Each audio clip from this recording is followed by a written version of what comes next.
सुनाते हैं हम तुम्हें कष्ट किसे कहते हैं। महाराज नल का प्रसंग युधिष्ठिर जी को सुना रहे हैं। बड़ा धार्मिक प्रसंग है और शिक्षास्पद प्रसंग है।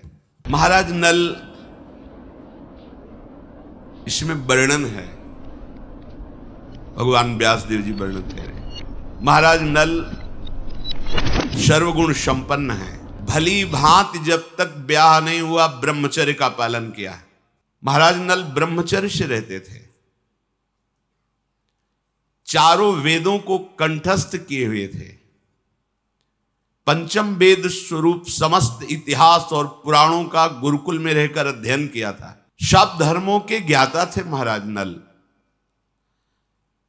और जब वहां से अपने घर आए तो पंच यज्ञों के धर्म के अनुसार संपूर्ण देवताओं का नित्य होम करते, हवन के द्वारा बलिवैश्य देव और पंच यज्ञों की आहुति। अपने लोग जब नैष्ठिक ब्रह्मचर्य में थे तो ये सब आदेश थे गुरुजनों के, ये सब करते थे। अहिंसा परायण, सदैव सत्य बोलते, दृढ़ता पूर्वक जो नियम लेते उसका पालन करते, ऐसे तेजस्वी थे कि दक्षता, धैर्य, ज्ञान, तपस्या, शौच, शम, दम ये स्वयं उनमें निवास करते थे। ऐसे राजा नल के प्रभाव को देख करके कलयुग ने कहा हमारे राज्य में ऐसे को सुखी नहीं रहना चाहिए। दमयंती जी जैसे नल जी ब्रह्मचर्य से रहते, ऐसे दमयंती जी जिनके साथ इनका पाणिक ग्रहण संस्कार हुआ ब्रह्मचर्य से रहती थी, देवी स्वरूप है। सत कार्यों का अनुष्ठान, ब्रह्मचर्य से रहना, और जब ब्याह के योग्य हुई तो इन्होंने धर्मात्माओं के मुख से महाराज नल के रूप, सौंदर्य, धर्मात्मा होने की बात, सारे गुणों की बातें सुनी तो मन में निश्चय कर लिया कि अगर पति रूप से वर्ण करूंगी तो महाराज नल को। बड़ा प्रसंग है, हम उधर पीछे नहीं जाते। देवताओं में लालसा प्रकट हो गई कि ऐसी निष्ठावान राजकुमारी का वर्ण तो जो देवी स्वरूप है, हम देवताओं को चाहिए। देवता गए, जब उनको पता चला कि महाराज नल के प्रति इनकी आसक्ति है तो सबने नल रूप धारण कर लिया। नल जी को भी निमंत्रण गया था, ये भी गए थे, पर इस 5 देवता जो थे उनको प्रणाम करके कहा मैं आपका दास हूं, मेरा जीवन आपके चरणों में समर्पित है, मैं ऐसे कभी गलती नहीं कर सकता कि आपके आगे स्वयंवर में मैं खड़ा हूं। तो उनका हम तुम्हारी इस दैन्यता से और इस प्रार्थना से प्रसन्न है, हमारा आदेश है तुम खड़े होइए और वो जिसका वर्ण करेगी वही ले जाए। दमयंती के सामने नल नल नल नल। दमयंती ने कहा मन वचन कर्म से हमने कभी धर्म का उल्लंघन नहीं किया, तो हे देवताओं आप ही मुझे बताओ कि मेरे असली नल कौन है इनमें से। तत्काल हृदय में आया कि देवताओं की छाया नहीं होती और मनुष्य रूप में छाया होती है। तो जिस नल में छाया पड़ रही थी जिस शरीर की, जयमाला उन्हीं की डाल। सब देवताओं प्रसन्न हो गए कि हम तुम्हारी पातिव्रत धर्मनिष्ठा पर प्रसन्न है कि जिसका वर्ण किया उसी के गले में माला डाली, यही तुम्हारे धर्म की परीक्षा थी। कलयुग इनके इस प्रभाव को देखकर कि देवता भी जिस स्वयंवर के लिए गए उसमें इनकी विजय हुई, ये इतना धर्मात्मा गुणवान है, ईर्ष्या हो गई।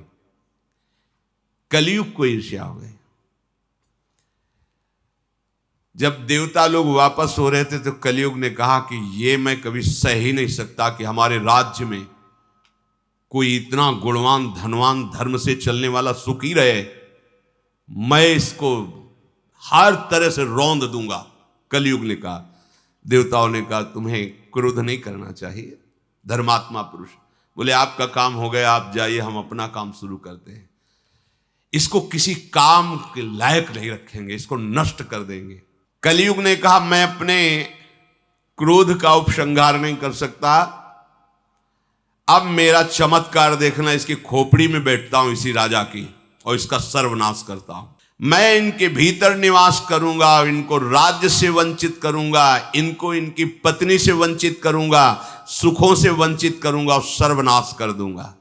इस प्रकार कलयुग ने उन देवताओं से कह करके महाराज नल के पीछे चल पड़ा, पर वो स्पर्श नहीं कर सकता था, क्योंकि कहीं भी अधर्म आचरण नहीं था। बिना अधर्म आचरण के कलयुग किसी को स्पर्श नहीं करता, उसकी सामर्थ्य नहीं। अब वो नल के दोष देखने के लिए तत्पर रहता, कोई गलती ऐसी मिले धर्म विरुद्ध जिससे मैं इसके अंदर प्रवेश कर जाऊं और इसका नाश कर दूं। 12 वर्ष बीत गए, कोई भी गलती नहीं मिली। एक कुमार एक कुमारी का जन्म भी हुआ, 12 वर्ष हो गए, एक भी गलती नहीं मिली। एक दिन किसी राज कार्य से बहुत शिथिल थे, संध्या का समय था, सूर्य अर्घ्य देने का, तो लघुशंका गए, हाथ धो लिया, पर ना चरण धोए और ना आचमन किया, और अर्घ्य में बस छिद्र मिल गया। कलयुग को प्रवेश करने का दोष मिल गया, और आविष्ट होते ही बुद्धि बदली। नशा जैसे चढ़ता है ना, कलयुग का आवेश होते ही बुद्धि बदल जाती है। उधर एक पुष्कर थे जो इनके कजन भाई थे, पर राजा ये बने हुए थे, बड़ा राजा होता था। उसके पास कलयुग उनकी बुद्धि में प्रवेश करके विचार करवाने लगा कि मेरा भी तो अधिकार राज्य पे है, ये बड़ा है तो राजा हो गया, तो क्या फंसाया जाए इसको, अभी तक नहीं था। जाके ललकारा कि तुम बहुत बड़े राजा बनते हो, हमारे साथ जुआ खेल लो। महाराज नल विचार शून्य हो गए थे, क्योंकि कलयुग का प्रवेश हो गया था। राजा नल कुछ सोचने विचारने की सामर्थ्य रहित होकर के कहा कि यदि धर्म पूर्वक जुआ खेलोगे तो हम तुम्हारे साथ खेलेंगे। जुआ कहीं धर्म पूर्वक होता है क्या? जुआ में छल और कपट का राज्य होता है। द्यूत कीड़ा के लिए पुष्कर ने आह्वान किया, राजा नल जुआ खेलने लगे। बुद्धि में कलयुग का प्रवेश हो गया था, राजा नल हारते चले जा रहे हैं। जुआ का एक जोश होता है, जितना हारता उतने उसके अंदर और जीतने की लालसा प्रबल होती है। सब रत्न हार गए, स्वर्ण हार गए, राजकीय वाहन हार गए, बहुमूल्य वस्त्रों को दांव पे लगा दिया। कुछ भी अब ऐसा नहीं दिखाई दे रहा है कि जो लगाए, महल भी दांव में लगा दिया। अब वो जुआ है, और इस समय कलयुग का संकल्प है इनको नष्ट करने का, तो वही पांसा पड़ता है पुष्कर के हाथ में, जिससे राजा नल हार जाए। एक भी बार नहीं जीते, पर जोश इनका बढ़ता चला गया। सारथी ने महल में जाकर के दमयंती से निवेदन किया कि समस्त पूर्वासी लोग आपसे प्रार्थना करना चाहते हैं, आपकी ही बात महाराज मान सकते, रोक दीजिए इनको, नहीं तो नष्ट हो जाएगी, पूरी प्रजा नष्ट हो जाएगी। अगर पुष्कर राजा होगा तो दुष्ट स्वभाव का है, ऐसे धर्मात्मा राजा को परास्त करके जुए के द्वारा अगर वो राजा बना तो प्रजा दुखी हो जाएगी। महाराज भावी संकट को ना देख करके केवल जुए में मगन हो रहे हैं, ठीक नहीं है। द्यूत कीड़ा में दमयंती बहुत शोकित हुई कि अपने पति को हम आदेश करें, ऐसा हो नहीं सकता, पर ऐसी परिस्थिति में मुझे निवेदन करना चाहिए। द्वारपालों से कहा कि जाकर के महाराज से प्रार्थना कर दो, हम उनके चरण दर्शन करना चाहते हैं और कुछ निवेदन करना चाहते हैं। कितना धर्म है। अब जाकर के बार बार वहां कह रहे हैं, दमयंती जी आपसे निवेदन कर रही, वो आपसे मिलना चाहते हैं, उनको सुना ही नहीं दे रहा। बस पांसे पे मनोवृत्ति लगी, हारने पे। दमयंती ने देखा कि महाराज तो उन्मत्त हो गए हैं, असावधान हैं। भय और शोक दोनों का त्याग कर अपने पति का हित करना पत्नी का परम कर्तव्य होता है। अगर महाराज का सब कुछ छीन गया तो महाराज संकट में पड़ जाएंगे, इसलिए अब मुझे ये मर्यादा नहीं रखनी चाहिए कि वो आदेश दे तब उनके पास जाएं। अगर स्वामी संकट में फंसने वाले हैं तो उनके आदेश की जरूरत नहीं, अपने में शरीर से वचन के द्वारा या जैसे भी बने संकल्प के द्वारा उनको संकट से निवृत्त करना सेवक का परम कर्तव्य होता है। वहां आदेश की जरूरत नहीं होती कि आदेश नहीं हुआ, स्वामी संकट में फंसे। मंत्रियों को बुलाया दमयंती जी ने और कहा, प्रधान प्रधान क्या क्या हारा गया मुझे बताओ। मंत्री ने सब कुछ बता दिया, अमुक अमुक धनराज, खजाना, महल, राज परिवार की सुविधाएं सब कुछ हार चुके हैं। शोक से व्याकुल हुई दमयंती महाराज के पास जाकर प्रसन्न मुद्रा में कह रही, देखो ये धर्म कहता है यदि सामने वो निराश और हताश हो रहे हैं तो अपने को ऐसा सामने पेश नहीं करना कि और दुखी हो जाए। प्रसन्न मुद्रा में कहा कि महाराज आपको पता है आप क्या क्या हार चुके हैं और आप किस गति को पहुंच रहे हैं। प्रार्थना है आप सावधान हो जाइए, जो हुआ छोड़ दो, जितना बचा उतने में हम रह लेंगे, धर्म पूर्वक जीवन व्यतीत करो। ये अधर्माचरण आपको परास्त कर रहा है। जुआ खेलने से महाराज का सारा ज्ञान चौपट हो गया था। दमयंती जी लाख समझाए, महाराज ने आंख उठा के भी नहीं देखा, सब कुछ हारते चले गए। अब लगाने के लिए कुछ नहीं बचा, कुछ नहीं। चक्रवर्ती सम्राट के पास कुछ नहीं बचा। तब पुष्कर ने हंस के कहा कि तुम्हारे पास दमयंती रह गई है, जैसे दुर्योधन आदि ने प्रेरणा की, और तो मैंने जीत लिया सब कुछ। तुम्हारी अगर इच्छा हो तो एक दांव पे फाइनल हो जाएगा, आप दमयंती को रख दो या तो तुम्हारी राज्य सहित और या फिर मेरी।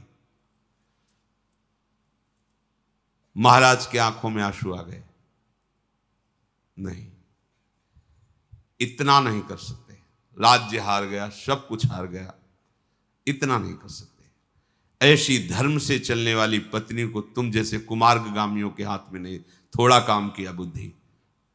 महाराज ने कहा कि मेरा हृदय विदीर्ण हो गया तुम्हारी ये बात सुन करके, मेरे में इतनी सामर्थ्य नहीं कि मैं ऐसा कर सकूं। मेरे आभूषण बचे हैं, क्या ये दांव में लग सकते हैं? सब कुछ तो चला गया, और आभूषणों को दांव में लेकर के आप एक बार देख लीजिए, आभूषण लगा दे, वो पासा तो कलयुग के प्रभाव को खत्म। महाराज ने कहा मेरे वस्त्र भी ले लिए। बड़ा विचित्र भगवान का खेल, इतना ज्ञानी, इतना संयमी राजा, और कलयुग प्रवेश कर गया तो कहां कुछ नहीं, दिगंबर कपड़े उतरवा लिए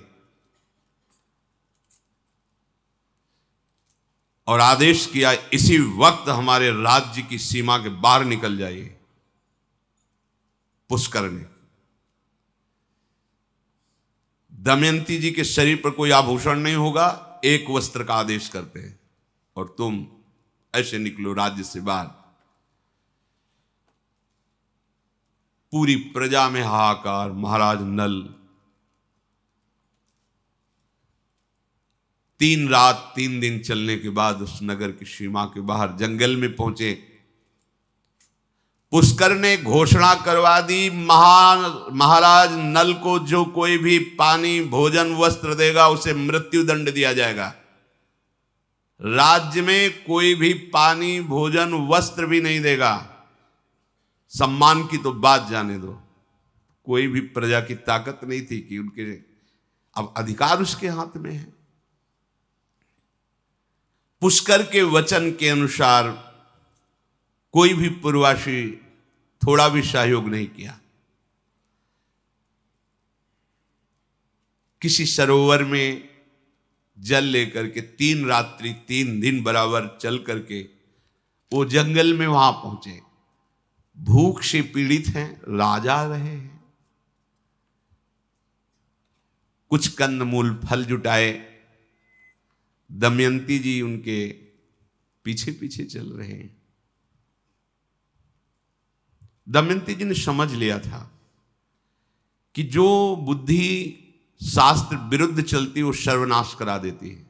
तो अपने कुमार और कुमारी को महाराज के सारथी से कहा कि तुम हमारे मायके में ले जाकर के इनको दे दो, और ये महाराज का दिव्य अश्व है, इसकी सुरक्षा की जाए। कभी समय आएगा तो हो सकता है महाराज की सेवा में, और तुम गुप्त रूप से रहना। तुम महाराज के सारथी हो, महाराज के समान बुद्धिमान हो, तुम अपने को प्रकाशित मत होने देना कि महाराज नल के सारथी हैं, और हमारी पुत्री और पुत्र को हमारे मायके में कुंडनपुर।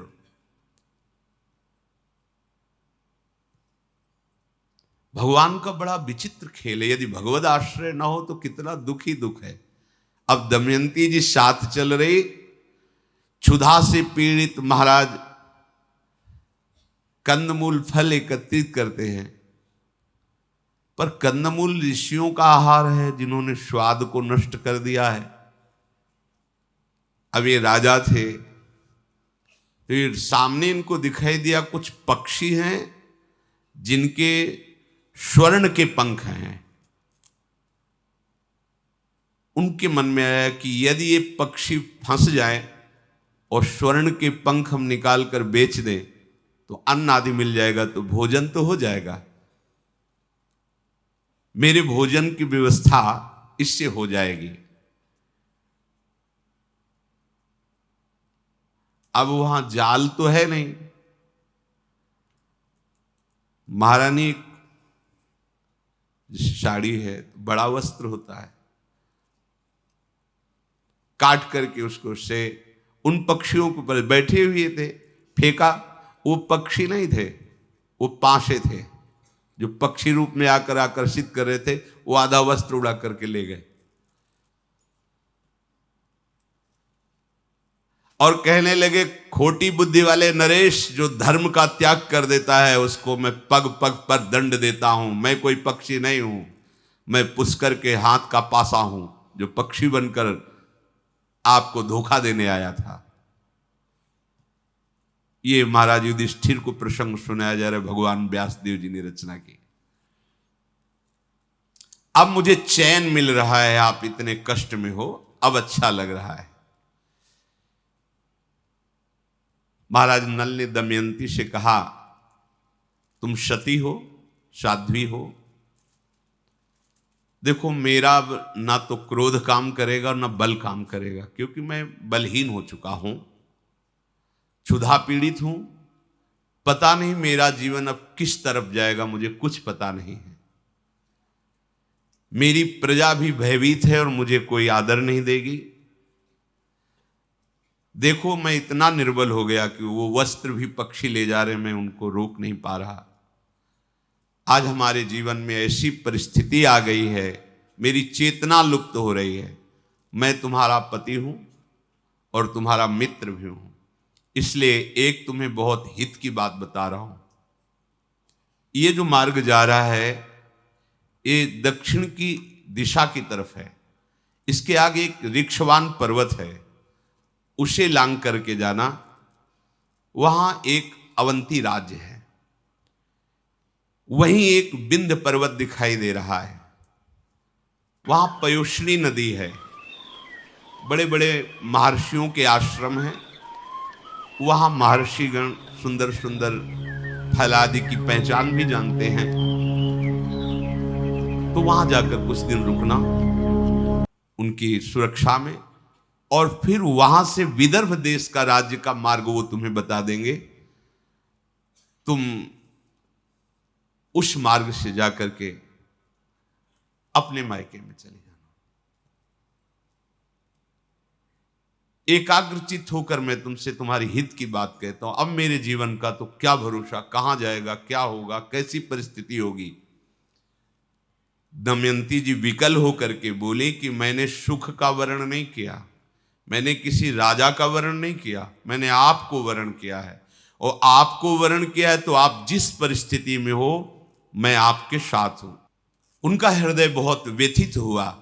कहा महाराज, राज्य छिन जाने पर, धन नष्ट हो जाने पर, अपमान होने पर भी मुझे उतना दुख नहीं हुआ जितना आपके वचन सुनकर दुख हुआ। आप मुझे अलग करने की बात करते हैं, मुझे असहाय बनाना चाहते हैं। अभी मैं असहाय नहीं हूं, आपके साथ हूं। तो महाराज, चाहे जैसी परिस्थिति में आप हों, जब आप थके होंगे, निराश होंगे, तो हम आपके चरण दबाकर आपको वाणी के द्वारा सांत्वना देंगी, आपका उत्साह वर्धन करेंगी। आप मुझे छोड़िएगा नहीं। सबसे बड़ी चिकित्सा वचन चिकित्सा होती है। दवाइयां तो होती है, लेकिन किसी को अगर उत्साह बढ़ा दिया जाए तो ये सबसे बड़ी दवा होती है।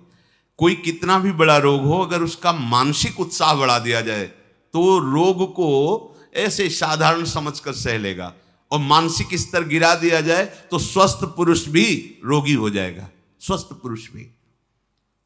दमयंती जी ने कहा, मेरा वचन और मेरा सहयोग आपको सदैव प्रसन्न रखेगा, इसलिए आप मुझे त्यागिए मत।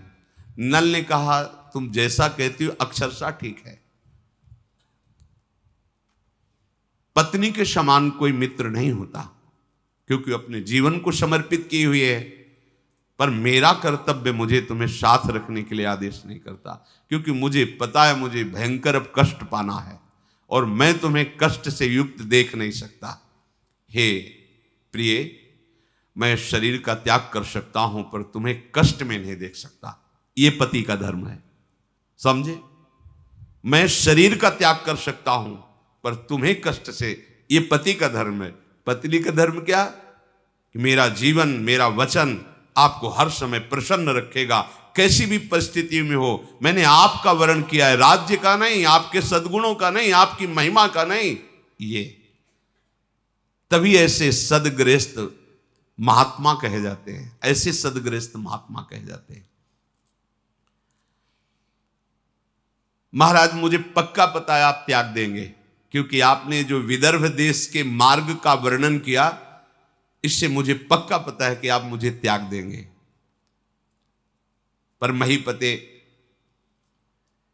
बड़ी से बड़ी आपत्ति में भी अपने शरणागत का त्याग नहीं किया जाता, और मैं आपकी शरण में हूं, आपको त्याग नहीं करना चाहिए। यदि आपका अभिप्राय है कि मैं बंधु बांधवों के यहां सुखी रहूंगी, तो कदापि नहीं, मैं आपके चरणों के समीप सुखी रहूंगी। महाराज नल ने कहा कि इस समय तुम्हारी ये बातें मुझे सुहाती नहीं, क्योंकि मुझे केवल एक बात दिखाई दे रही, मेरे सामने बड़ा दुख खड़ा है, और मैं उस दुख को अकेले भोगना चाहता हूं, क्योंकि मेरे ही कर्म का फल। मैंने जुआ खेला, तुमने तो नहीं खेला ना, इसलिए हम तुम्हें दुखी नहीं करना चाहते। तुम पतिव्रता हो, तुम्हें कभी कोई किसी भी तरह से हानि नहीं पहुंचा सकता है, मुझे विश्वास है। राजा नल ने अनेक प्रकार से उनको बोध कराया कि तुम सती हो, पातिव्रत धर्म से युक्त हो, घबराना नहीं। दमयंती ने कहा, इसका मतलब मेरी भक्ति में अभी कमी है। अगर भक्ति में कमी न होती तो आप मुझे क्यों त्याग देते? महाराज ने कहा, ये तो हम आपको बता रहे थे, कोई त्याग थोड़ी रहे हैं। चलो, दमयंती को साथ लेकर के जंगल में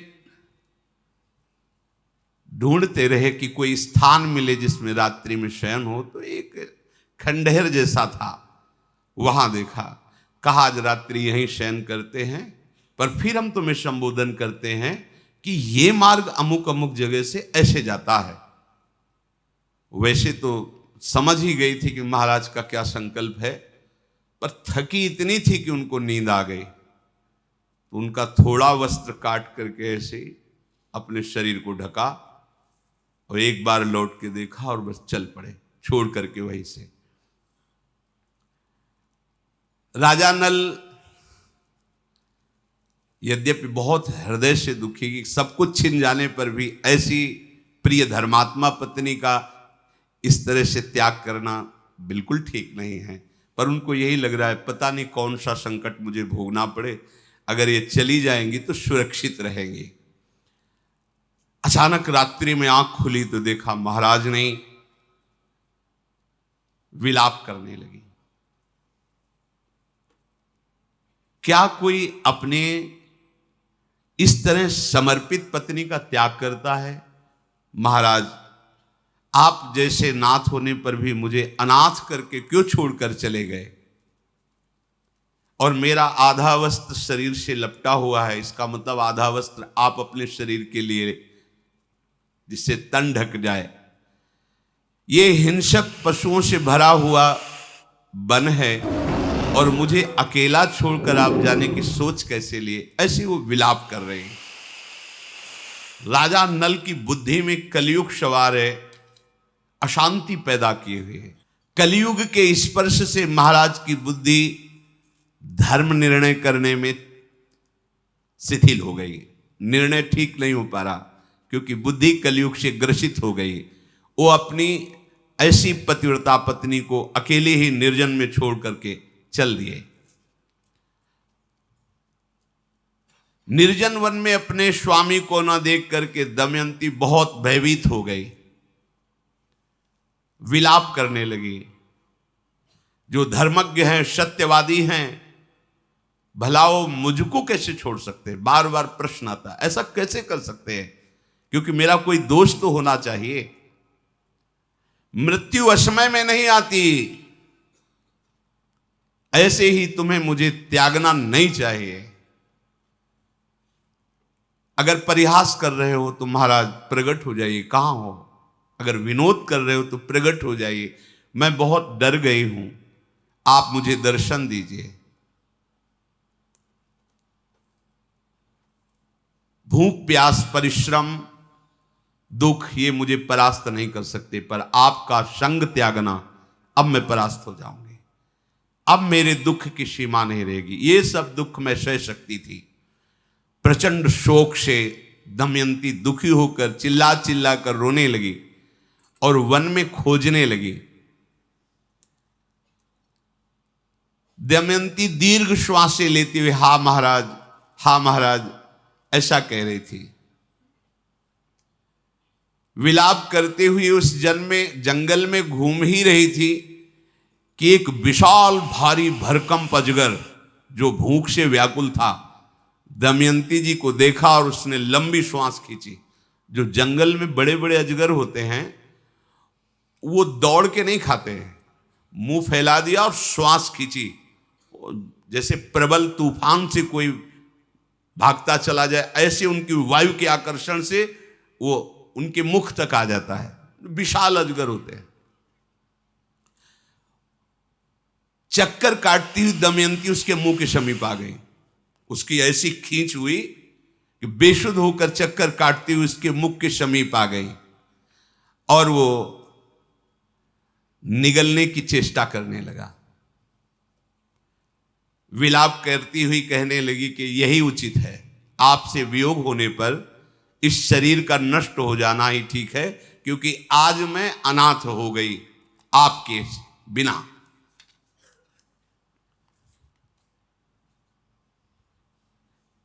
वो ऐसे विलाप कर ही रही थी, अजगर आधा लील चुका था। ऐसे वो धीरे धीरे अपने शिकार को लीलता है।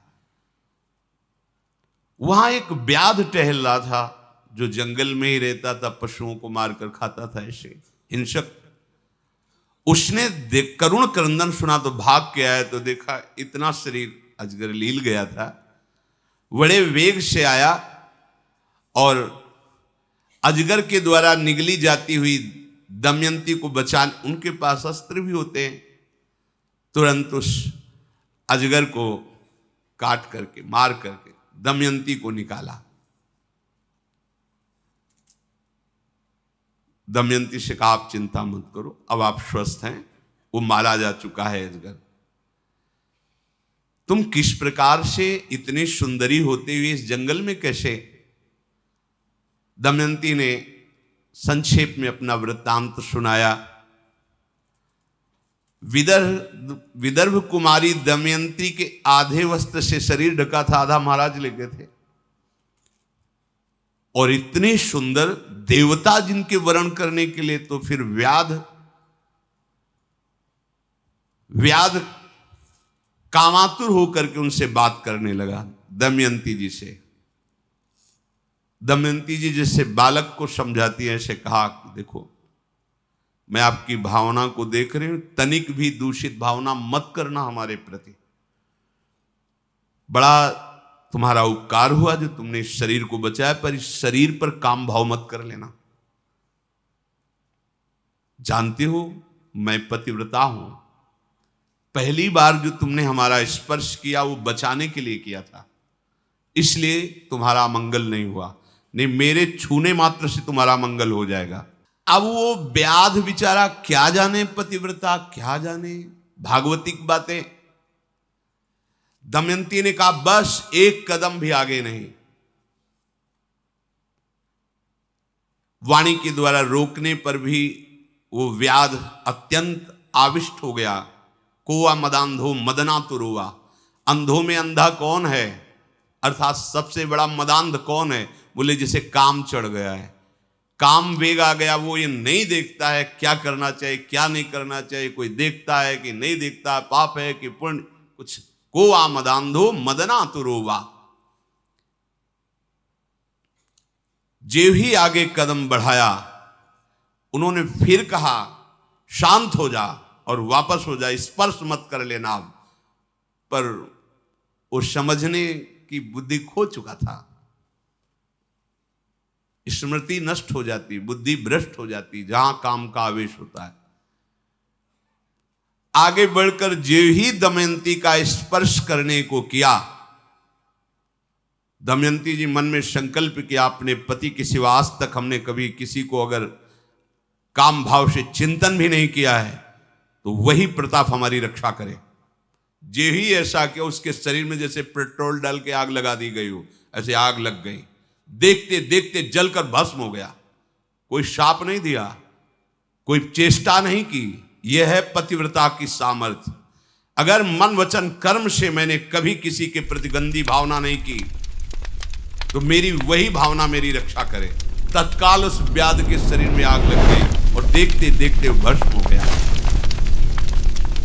अब उस निर्जन एवं भयंकर वन में असहाय दमयंती जी, जहां सिंह, चीता, रुरु मृग, व्याघ्र, भयानक स्वभाव वाले भैंसे, रीछ, बड़े बड़े सब जंगली पशु,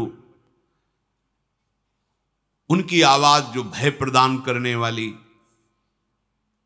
वृक्षावलियों की पंक्तियां, सेमल, जामुन, आम, खैर, शाखू, बेत, पद्म, कांवला, पाकर, कदम्ब, गूलर, ये बड़े बड़े वृक्षों की, जहां ऐसे भयानक पशु, ऐसे वृक्ष। अब अपने को छुप छुप करके उन पशुओं से बचाते हुए विदर्भ राजकुमारी अकेली ढूंढ रही हैं, कहाँ है महाराज नल। पति का विरह संकट हृदय में जला रहा है। एक गुफा थी, उसमें बैठ करके विचार करने लगी कि शायद मेरे ही किसी कर्म का फल ऐसा उदय हुआ है कि जो मुझे भोगना पड़ रहा है अपने पति से विलग होकर।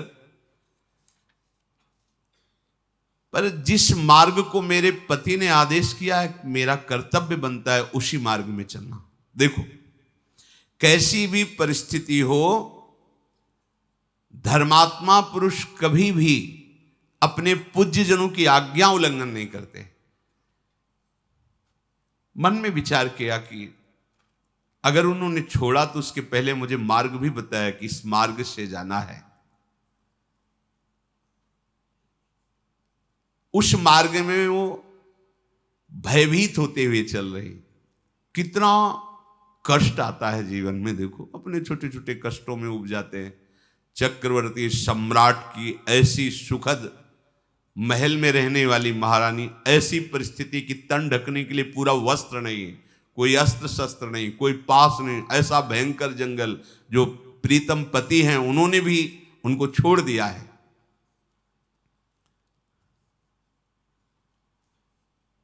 विदर्भ राजकुमारी दमयंती अकेली पति की खोज में भटक रही, शोक से पीड़ित है और वन से प्रार्थना कर रही कि मुझे साहस दीजिए। आप सब चैतन्य घन हैं, जरूर वृक्ष रूप में हैं, लेकिन मुझे साहस दीजिए कि मैं अपने पति के बताए हुए मार्ग पर चलूं। विविध धातुओं शिलाखंडों को पार करती हुई आगे बढ़ने लगी। जब कोई धर्मात्मा पुरुष संकट में होता है तो भगवान अपने आप कोई न कोई व्यवस्था कर देते हैं। लगातार कुछ रात्रि और दिन बराबर चलती रही। वहां देखा कि बड़े तपस्वी जन विराजमान हैं, साधु महात्मा जो एकांत तपस्या करते हैं। वो उनमें से कुछ केवल जल पीकर रहते हैं और केवल कोई वायु पी करके रहते हैं। कुछ ऐसे हैं जो सूखे पत्ते खाकर रहते हैं। वो वलकल की लंगोटी, वृक्षों की छाल की लंगोटी लगाए। ऐसे तपस्वी महात्माओं से भरे उस आश्रम को देखा तो दमयंती के हृदय में शीतलता हुई। साधुते होए न कारज हानि। तपोवृद्ध महात्माओं के समीप जाकर उनको सिर रख करके प्रणाम किया और विनीत भाव से खड़ी हो गई। तपस्वी महात्माओं ने कहा, देवी तुम्हारा स्वागत है, आप निर्भय होकर के विश्राम कीजिए।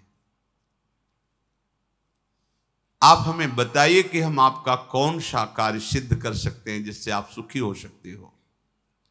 दमयंती ने उनसे कहा, भगवान आप सब कुशल से हैं, आपकी साधना कुशल से, तपस्या कुशल से है। महात्माओं ने कहा, भगवान की कृपा से सर्वत्र यहां कुशल मंगली, कोई बाधा नहीं। महात्माओं ने कहा, तुम्हारे रूप सौंदर्य को देख करके ऐसा लगता है कि तुम्हें शोकित नहीं होना चाहिए। तुम देवी हो, धैर्य धारण करो। उन्होंने पूछा कि आप यहां जंगल में अकेली कैसे?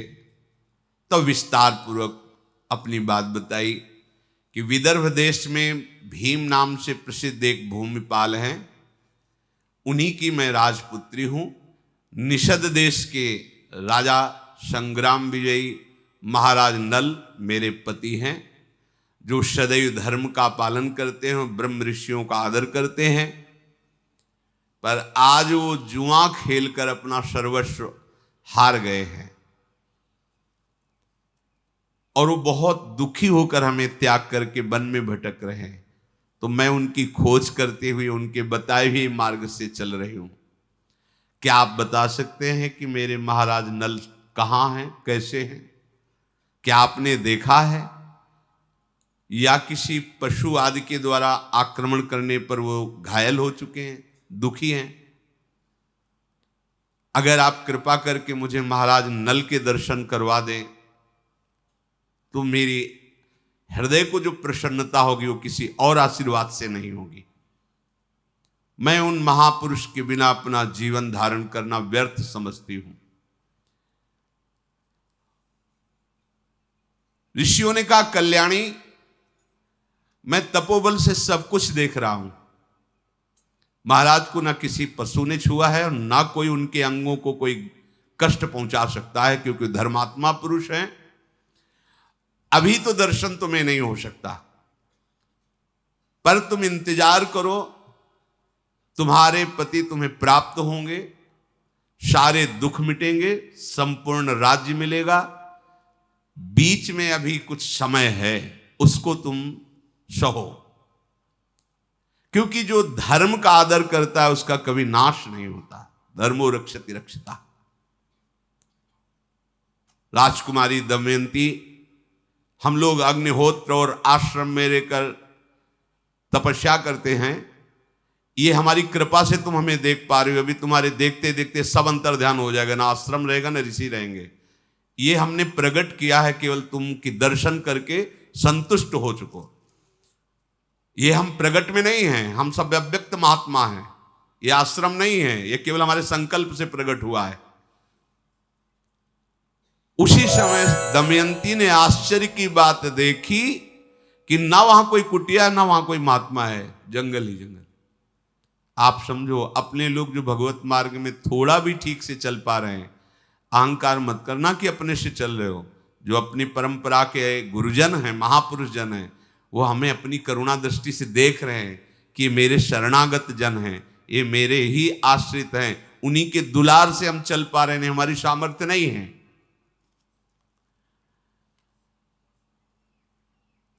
अब वो जो नदी थी उसके किनारे किनारे वो चलने लगी। विशाल एक पर्वत आया, समीप पे अशोक के वृक्षों को देखकर कहा, हे अशोक, विशोकाम कुरु मां क्षिप्रम अशोक प्रिय दर्शनम। हे अशोक, तुम्हारा नाम अशोक है, मेरे शोकों को दूर कर दीजिए। आधी साड़ी के टुकड़े से अपने शरीर को ढके हुए वो आगे बढ़ रही हैं। चक्रवादी आज पक्षी मृग आदि उनको देखने के लिए दौड़कर आकर के घेर लेते हैं। समूह के समूह शोभायमान पक्षी इसलिए उनको घेर लेते कि भयावह जंतुओं का भय न रह जाए, और मार्ग में चल रही हैं। आगे बढ़ी तो एक यात्रियों का दल दिखाई दिया घोर जंगल में। पहले यात्रीगण नाव से या घोड़े आदि से व्यापार करते थे, तो एक यात्रियों का समूह जो व्यापारियों का दल था, बहुत से लोग उनके साथ हाथी घोड़े भी, उनमें सब सामग्री लदी हुई थी। उस विशाल समुदाय को देख करके दमयंती जी को साहस हुआ कि चलो, अच्छा कोई तो मिला जिसके साथ हम चलेंगे। पीछे पीछे उनके चलने लगे, यात्री आगे और वो पीछे पीछे अकेली चल रही। व्यापारियों ने एक महान सरोवर पद्म सौगंधिक नाम का, वहां ईंधन भी था, फल फूल भी थे, सरोवर जल पीने के लिए भी था। वहां अपने दल को रोक दिया, वहां पड़ाव डाला गया। जितने भी उनके दल के लोग थे सब अब दमयंती जी मन में विचार किया कि इनके समुदाय के साथ तो हमें रहना नहीं, पर दूर, क्योंकि इन्हीं के साथ ही कहीं ना कहीं किसी नगर में जाते होंगे, तो जंगल से तो निकले। अब वो एकांत में बैठी रात में अपने प्रीतम का चिंतन कर रहे हैं। इधर मतवाले जंगली हाथियों का एक समुदाय आया, और जितने सब पड़ाव पड़े थे वो सब यात्रियों के दल को हाथियों ने रौंद दिया, किसी को फाड़ दिया। ऐसे जंगली हाथी जितने भी उनके साथ घोड़े, सुरक्षा दल, अब वो जगे होते तो अब तो विश्राम की स्थिति में थे, और जंगली हाथी आकर वेग पूर्वक आक्रमण कर दिया। बहुत लोग मर गए, उसमें से बहुत से उनके घोड़े नष्ट हो गए, व्यापार की सामग्रियां। उस दल को कुचल दिया। कोई धरती पर कड़ाह करा रहा है, कोई जोर से चिल्ला रहा है, कोई घायल हो चुका है, कोई मर चुका है। उनके साथ जो ऊंट थे, घोड़े थे, वो भी मारे गए। आर्तनाद हो गया, बड़ी भयंकर वहां आवाजें आ रही हैं, और रत्न बिखरा हुआ पड़ा है, क्योंकि व्यापारी के दल थे। उनमें से कुछ लोग जो बचे तो उनका सरदार अपनी आंखों से सब देख करके उसने कहा, ऐसा कौन अमंगलकारी है? आज तक तो हमारे दल में ऐसा नहीं हुआ, हम देवताओं का पूजन करते हैं अपनी सुरक्षा के लिए, पर कोई तो ऐसा है अमंगलकारी जो हमारे साथ हो गया और हमारा पहली बार ऐसी घटना घटी है। कोई ऐसा अमंगल है, जांच की जाए। तो दमयंती जी आधा वस्त्र से शरीर ढके हुए, और वो मन में सोचा कि अगर ये मुझे पा गए कि तो यही मानेंगे कि मेरे द्वारा ही अमंगल होता है। शोक से युक्त हो गए कि मैंने कौन सा पाप किया है, किस निर्जन वन में मुझे ये सहायता मिली थी कि इनके पीछे पीछे चलती, इनके संग हुई तो मेरे कारण पूरा झुंड मारा गया। मुझे लगता है कि मेरा भाग्य ही अमंगल युक्त है। क्या मेरी मन वाणी क्रियाओं द्वारा ऐसे पाप हुए हैं कि मैं जिनके साथ हो जाती हूं उनका नाश हो जाता है? क्या अपराध बन गया? अब वो उनके झुंड से चुपचाप अलग हुई कि अगर ये लोग पा गए तो मुझे अमंगल समझकर मारेंगे। आगे बढ़ी तो देखा कि कुछ वैदिक ब्राह्मण किसी नगर में किसी उपरोहित कार्य के लिए जा रहे हैं, ग्रंथ लिए हुए। ये देख करके उनके हृदय में जैसे चंद्रमा शीतल प्रकट हो तो ताप से मुक्त करता है, ऐसे उनके हृदय में शीतलता हुई और ब्राह्मणों के पीछे पीछे गुप्त रूप से चली। सत्यदर्शी चेदिराज सुबाहु की राजधानी में पहुंची, जंगल से पार होकर। आधी साड़ी शरीर में लपेटे हुए हैं, सिर के बाल खुले हुए हैं, क्योंकि बहुत दिनों से स्नान ही नहीं किया है। ऐसा देखने से लगता है जैसे उन्मत्त या कोई पागल हो। ग्रामीण बालक उन्हें पागल समझकर उनके पीछे दौड़ रहे, खिलवाड़ कर रहे हैं, जैसे सुखदेव मुनि के पीछे कोई कंकड़ मार रहा है, कोई दिगंबर देखकर। आधा वस्त्र शरीर में दमयंती, और स्नान नहीं किया, जंगल में इतना कष्ट पाती, तो ऐसा लग रहा है कोई पागल है। दमयंती जी जब राजमहल के समीप गई तो जन साधारण लोग घेरे हुए थे दमयंती जी को। राजमाता ऊपर से देख रही थी, देखते ही कि ये तो कोई महान भाग्यशाली है। इसके शरीर के चिन्ह ऐसे बता रहे हैं कि ये कोई महारानी, कोई साधारण नहीं है, पर ऐसी दशा को कैसे प्राप्त हो गई। धाय को आदेश किया, तुरंत जाओ, इन सब लोगों से हटा करके उस युवती को हमारे समीप लाओ। ये जो तंग कर रहे हैं लोग, इनको दूर हटाओ। इसका वेश उन्मत्त जैसा है, परंतु ये विशाल नेत्रों वाली लक्ष्मी के समान सौभाग्यशाली दिखाई दे रही है। धाय गई, लोगों को हटाया और उनसे निवेदन किया कि आप राजमहल पर चलें, महारानी जी ने आपको बुलाया है। राजमहल की अट्टालिका पर उनको ले गई। राजमाता ने जे ही देखा, कहा आश्चर्य है, तुम्हारे तो लक्षण ऐसे कि तुम्हें चक्रवर्ती सम्राट की महारानी होना चाहिए, तो ऐसे विक्षिप्त पागलों जैसी गलियों में घूम रही हो। तुम्हारे शरीर की बड़ी कांति प्रकट हो रही, इससे पता चलता है तुम पतिव्रता हो। तुम्हारे शरीर पर आभूषण नहीं, पर फिर भी तुम इतनी विभूषित सौंदर्य से युक्त हो। ये दिव्य कांति, ये दिव्य रूप इस असहाय अवस्था में भी प्रकाशित हो रहा है। दमयंती जी ने कहा कि मैं कोई देवी नहीं हूं, मानव कन्या ही हूं। मैं अपने पति के चरणों में अनन्य अनुराग रखने वाली पतिव्रता नारी हूं, पर मेरा इस समय भाग्य बदल चुका है। मेरे पति मुझे छोड़ चुके हैं, पति का राज्य छिन चुका है। क्या मुझे सेविका के रूप में यहां जगह मिल सकती है? मैं आपकी सेवा करूं और यहां रह जाऊं। अगर मुझे जीवन निर्वाह के लिए कुछ समय के लिए मुझे यहां रख लिया जाए तो सब कलाओं में मैं प्रवीण हूं। जो भी आप सेवा कहेंगी वो मैं सेवा करूंगी। जैसे छाया शरीर को नहीं छोड़ती, ऐसे ही मेरी सेवावृत्ति मुझको नहीं छोड़ती। अर्थात मैं देख के समझ जाऊंगी तुम्हें क्या आवश्यकता है, तुम्हारी क्या सेवा होनी चाहिए, आपको कहना नहीं पड़ेगा, इतनी प्रवीण।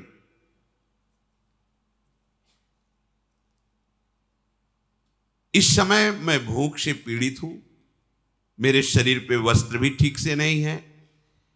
यदि आप ऐसा कर सके तो आपका बड़ा अनुग्रह होगा। बस एक बात तुम्हें ध्यान रखना है कि मैं अपने पति के सिवा किसी भी पुरुष का न दर्शन करती हूं, न स्पर्श करती हूं। ऐसे देखना अलग बात है। रानी से कहा कि मैं सेविका का कार्य करूंगी, पर कभी आपकी जूठन नहीं पाऊंगी, और कभी किसी पुरुष की सेवा के लिए कभी आदेश न दिया जाए। यदि इस तरह मुझे महल में रख लिया जाए कुछ समय तक, तो हमारा समय गिरा हुआ है। आगे जब समय आएगा, जैसा प्रेरणा होगी, फिर हम आगे करेंगे। चलो यहीं विश्राम करते हैं। आगे श्री राधा वल्लभ लाल।